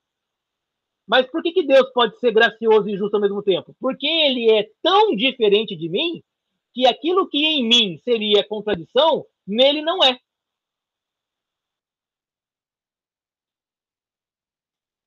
É mesmo? Então você fala assim, é, é, Deus, ele está em todo lugar ao mesmo tempo. Por quê? Porque ele é tão diferente de mim. Assim, ó, Deus sabe tudo que todo mundo pensa, Deus vê tudo que todo mundo faz. Aí fala, nossa, né? Um Deus assim é um Deus cansado, né? Porque, putz, ele fica se preocupando com todas as coisas do mundo, né? Mas isso, eu só tô falando isso por quê? Porque eu comparo Deus com a minha mente, né? Com os meus processos, né? E falo, bom, se fosse eu, ia ficar extenuado de ficar querendo prestar atenção em todo mundo. Mas a mente de Deus, ele é tão diferente da minha, que ele é capaz de ver tudo ao mesmo tempo sem perder nada. O Todo-Poderoso, cara, o filme que você falou aí agora. O Todo-Poderoso é o Jim Carrey que vira Deus e que não dá conta, né? Por quê? Isso. Porque ele não é totalmente outro. Ele não é totalmente outro. Tá claro? É bem interessante isso, né? Sim. Ele é de uma dimensão que não tem nem essência, né? Deus não tem essência. A essência das coisas deriva dele, e ele mesmo não tem essência. Ele mesmo não existe. A existência está nele e depende dele, né? A existência, ela se estende a partir dele, mas ele mesmo é não a ocupa própria lugar nenhum. existência, né? Por isso aquela música Não. é interessante, ninguém explica Deus, né? Ele não é a própria existência. A existência, ela está dentro dele. Ele é maior do que a existência. Aquela música, né? De ninguém explica. Aquela música de ninguém explica Deus é mais ou menos essa ideia aí, né? Não dá, cara. Você vai fazer o quê? Não adianta eu inventar malabarismo aqui, não. Você explica a revelação dele, mas ele não. Sim, isso. Ele está além disso. É isso mesmo, o Fred falou. A existência, quando você fala que Deus é existência, você virou panteísta. É isso mesmo, foi retiro que eu disse. É isso mesmo. Perfeito. O verbo existir não se aplica a Deus. Deus é. Isso. Não é um verbo aplicável a Deus. Deus é. Ele não existe. Ele é. Ele é para além da existência. A existência só. Não. Porque infinito significa que tem início. Deus é eterno, não é infinito. O infinito tem início. Sim. E dentro aqui dessa discussão que nós estamos tendo, né?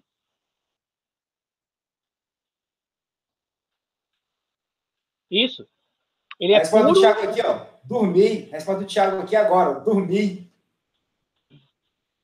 Ele é intelecto puro no sentido de que ele não é um intelecto maculado pelas e não tem assim, não tem limite, né? Limite. Porque assim, eu tenho um limite daquilo que eu consigo processar, né? Deus não tem esse limite, né? Ele é bem, e olha só, corpus hermético. Deus é pai de todas as coisas, né? Isso aqui é muito interessante também. Deus é pai de todas as coisas. Então, isso aqui está paralelo ao cristianismo. Não é cristão isso aqui. Mas tem conexão. Deus, depois de Deus, né? Vem o Logos, que é filho primogênito do Deus Supremo. Isso não é cristianismo. Isso é hermetismo, né? Os caras não estão discutindo com o cristianismo. Estão falando assim, não, Deus está lá, Deus é pai de todas as coisas, e Deus envia seu filho é o Logos, primogênito de Deus, que é enviado do Deus Supremo. Do Deus Supremo deriva também um intelecto demiúrgico, consubstancial ao Logos, ou seja, um Deus criador. Aqui começamos a ter já delineado o pensamento do Marcião, né? O Marcião que dizia, olha, tem Deus lá no vértice, lá em cima, aí tem o demiurgo, que é o Yahvé, que criou a matéria, e tem o Filho, que veio para lutar contra o demiurgo e, portanto, nos libertar da matéria. Daí o Marcião vai dizer que o Antigo Testamento é demoníaco e o Novo Testamento é divino. E aí ele vai separar as duas coisas, né? Mas essa ideia do Marcião vem de onde? Ela vem do corpus herméticos, né? Ela vem dessas reflexões e dessa cosmovisão. Isso aqui é corpus hermético. É mais do que neopitagorismo. Agora é uma mistura de neopitagorismo, gnosticismo, ceticismo, das filosofias que estão ali na Alexandria, né? Então, misturando...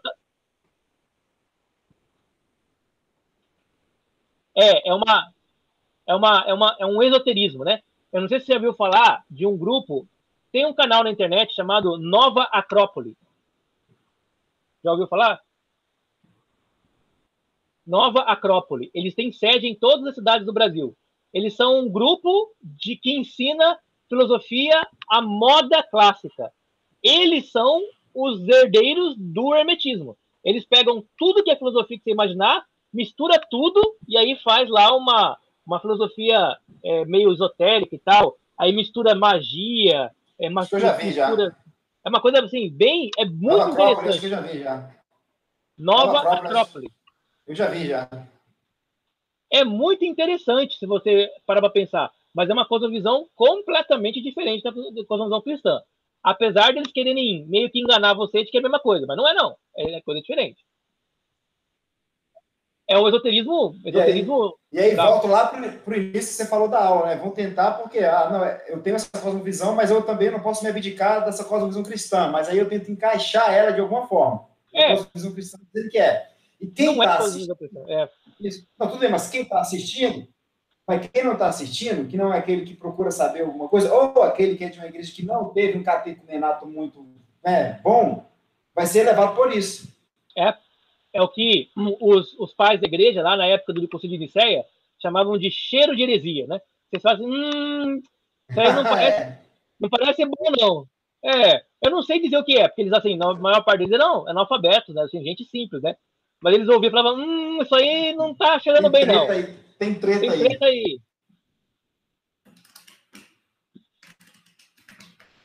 É.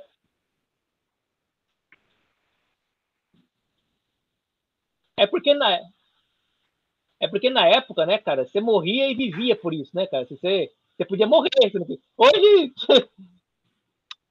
Hoje você não tem, né? Mas tu conhece o livro? Pode continuar, você não vai levar para o tempo, pode continuar. Aí ele vai falar, depois temos o antropos, né? O homem incorpóreo. Olha só. Então tá lá, Deus, aí Deus, depois dele tem o Logos, que é o filho primogênito de Deus, depois tem o intelecto demiurgo, né, que é o Yahvé, que é o que criou as coisas, né? Depois tem a ideia de homem, antropos, né? A ideia de homem, a imagem do homem, que os corpos herméticos dizem que é imago Dei, imagem de Deus. E por último, há o intelecto dado ao homem, que é distinto e superior à alma do homem, que é tudo do divino que existe no... Então, o que é que tem de Deus no homem? O intelecto superior. Lembra lá do Platão que dividia a alma, né? O Aristóteles, né? Dividia a alma em 3 partes, né? É a parte superior do homem que é a parte divina no homem. E se você alimentar a parte superior, você se torna Deus, né? E isso é a salvação para o corpo hermético, né? Você se tornar Deus, ou se tornar um com a mônada, um com Deus, né? Você se perder na sua individualidade e se misturar com a divindade, né? E aí vem todo o gnosticismo que tem a função de prover isso. E para terminar agora, né? Qual é a ideia de criação e redenção do homem? Bom, o antropos, que é a ideia de homem abstrato, né? O homem corpóreo, que é o terceiro gerado pelo Deus Supremo. O primeiro foi o Logos, o segundo foi o Demiurgo, o terceiro foi a ideia de homem.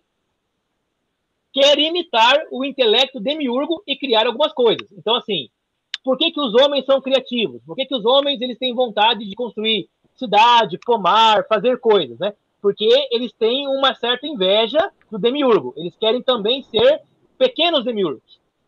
Aí, o pai, o Deus lá Supremo, ele permite os antropos atravessarem a imagem, né, o modelo de humanidade, permite o antropos atravessar as 7 esferas celestes até a Lua, recebendo a potência de cada uma delas até alcançar... De quem é essa ideia das 7 esferas, hein? De quem é essa ideia das 7 esferas?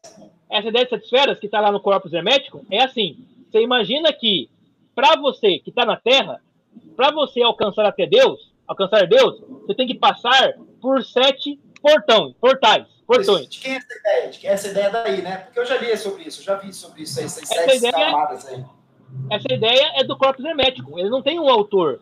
É um grupo de intelectuais ali, de gente ali que está propondo isso, né? Por que o 7? Porque o 7 é um número importante, né? 7 é um número de divindade, tal lá. Bom, e aí, para você passar por cada um desses portões, você tem que ter a autorização do Pai, que está lá em cima. E se você chegar até lá, você se torna Deus.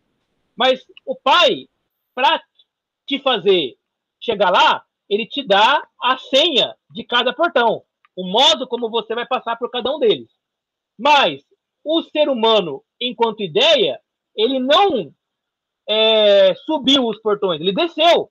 O Pai abriu os portões para ele ir descendo até encontrar a Lua, porque a partir da Lua ele poderia criar coisas na Terra. Agora, qual é a nossa busca? É voltar pelo caminho que o homem arquetípico primordial, né, que é o anthropos, a ideia de homem, fez na descida, né? Ele desceu, agora nós vamos querer subir. O anthropos, né, e a natureza, ou seja, né, o mundo, o universo que a gente vê aqui, né, eles se apaixonaram, tendo o anthropos visto na água a sua própria imagem refletida. Aí evoca o mito de Narciso, né? Então o anthropos olhou para a Terra e viu que ela já estava formada. Porque quem fez a Terra foi o Demiurgo, né? O Demiurgo fez a Terra. Mas o anthropos olhou a Terra sem forma e vazia, com um espelho d'água. Ele olhou para ela e se apaixonou por ela.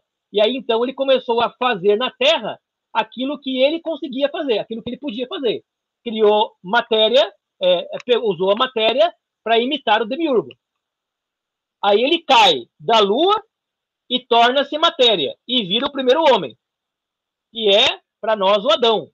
Mas que todas as tradições religiosas têm uma outra nome para isso, né? É o primeiro homem. O primeiro homem, então, origina-se da ideia de homem que foi gerado na mente divina e que caiu da Lua para a Terra, desceu, né, da mente divina para a Lua e caiu da Lua para a Terra. Então nós somos seres caídos, né?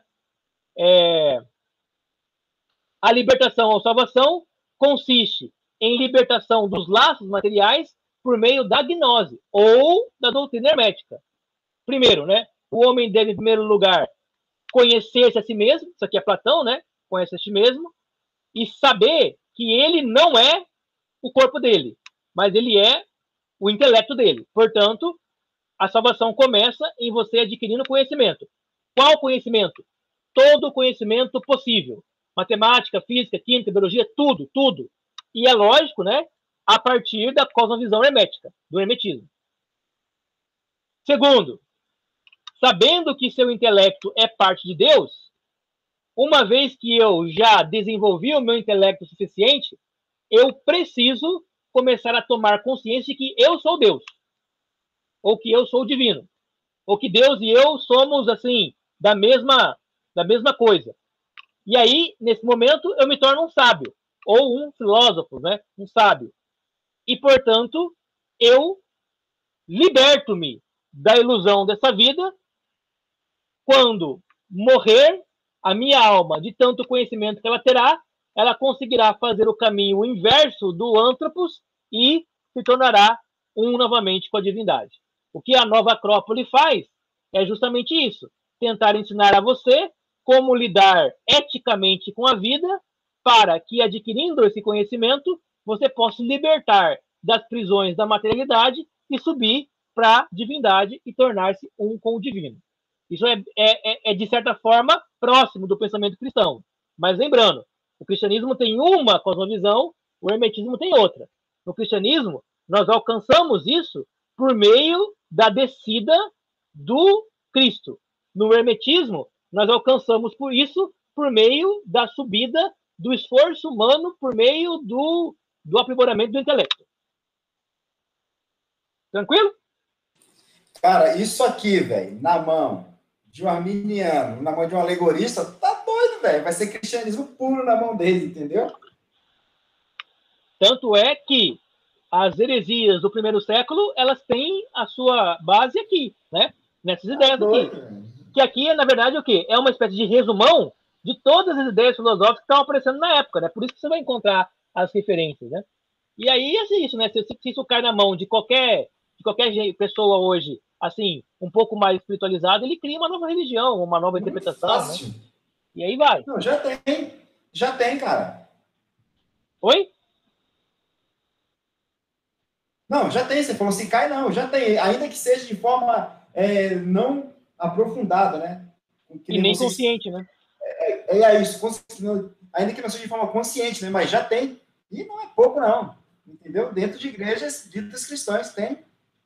Perfeito. É isso aí.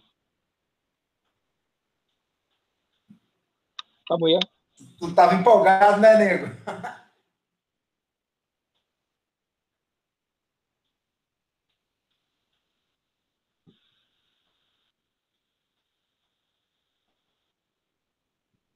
Isso. É, exatamente. Sim. Todos estão falando da mesma coisa, mas estão usando cosmovisões diferentes. Portanto, fica tudo diferente um do outro. Exato. Alguma coisa aconteceu, mas é uma cosmovisão diferente, né? Então você entende Muito assim, louco, cara. toda religião fala do Deus verdadeiro? Provavelmente sim, mas com uma cosmovisão diferente uma da outra. Aí é tudo diferente mesmo. Porque ninguém quer fazer da religião uma coisa má, né? A religião é uma coisa que é Mas bom para o homem, né? não, a religião já.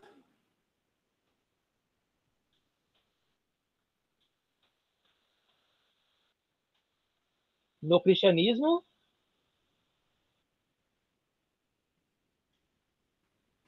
ele é uma ideia da mente divina.